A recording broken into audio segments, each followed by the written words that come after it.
Ah, moi j'ai beaucoup de respect pour les Néandertaliens. Ils ont vécu pendant des centaines de milliers d'années en parfaite harmonie avec leur environnement.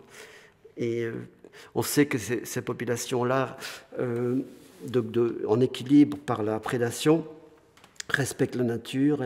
Elles ont des rituels qui permettent de limiter la prédation à un minimum de survie. Elles sont surtout végétariennes d'abord, et que la chasse ne sert qu'à structurer la société, puisque les adolescents qui accèdent au stade adulte ont non seulement le droit, mais le devoir de prélever une alimentation carnée sur la nature sauvage, et que ça correspond à l'expression de règles comportementales très strictes qui respectent d'un côté la nature, mais qui en même temps permet d'organiser la société dans laquelle cette nourriture va être redistribuée. En réalité, ce qu'il faut bien voir, c'est que dans cette question-là, on est en train de transposer, de projeter des questionnements actuels qui sont légitimes sur des populations du passé qui vivaient dans des contextes radicalement différents, où ces questionnements n'avaient tout simplement pas lieu d'être.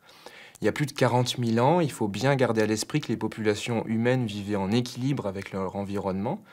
On est encore très loin de tous les impacts qu'on connaît malheureusement aujourd'hui, avec l'épuisement des ressources naturelles de notre planète et la mise en danger des écosystèmes. Alors bien sûr, c'est toujours difficile de se remettre dans la tête, dans le mode de pensée des Néandertaliens. À tous les coups, ils respectaient bien sûr la nature, mais c'était sûrement pas les premiers militants écologistes. Ouais, il était écologique. Ouais. Et je suis persuadé que ce n'était pas par hasard, c'était vraiment une conception, hein, qu'il le respectait parce qu'il savait qu'il devait le respecter pour sa survie, et peut-être même aussi, pourquoi pas, par affection pour la nature. Nous sommes aussi empreints d'affection aujourd'hui. Il n'y a pas de raison que ça n'existe pas à n'importe quelle époque.